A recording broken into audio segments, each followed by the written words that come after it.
दोस्तों नमस्ते। मैं अपने कुसुम लोकगीत चैनल पे आप लोग का स्वागत करती हूँ।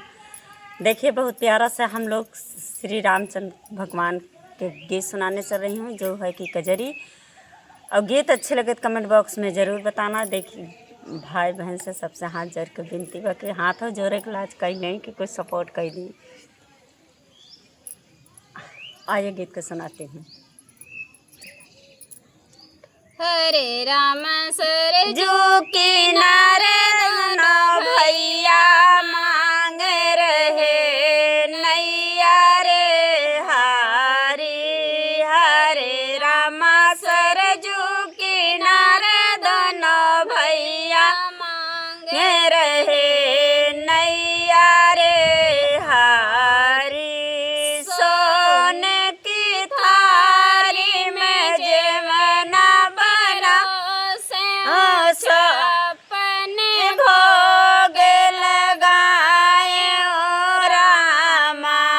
हरे रामा बहे पवन पुरवैया जेवाए दोनों भैया रे हारी। हरे रामा बहे पवन पुरवैया जेवाए दोनों भैया रे हारी। हरे राम सरजू किनारे दोनों नो भैया मांग रहे नैया रे हारी। हरे राम सरजू किनारे दोनों भैया मांग रहे नैया रे हारी। सोन के लोटा में लटिका आए राम गंगा से जल हरि आए ओ रामा।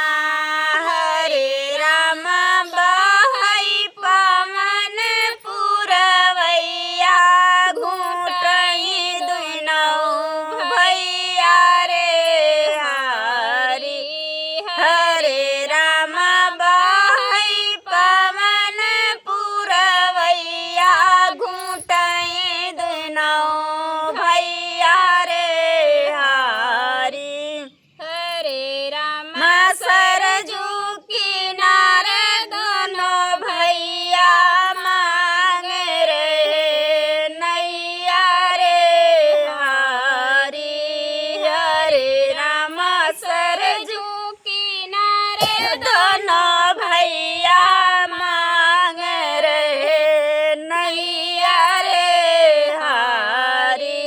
बरई के घर रवै बियान लगाए ओ रान के वीरा लगाए ओ रामा।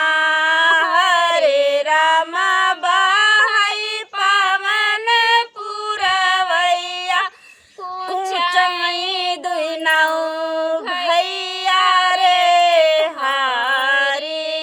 हरे रामा बहई पवन पुरवैया या कुचई दुनौ भैया रे हारी। हरे रामा सरजू किनारे दोनों भैया मांग रहे नैया रे हारी। बगिया से बिनी चुनी फूल वाली आए ओ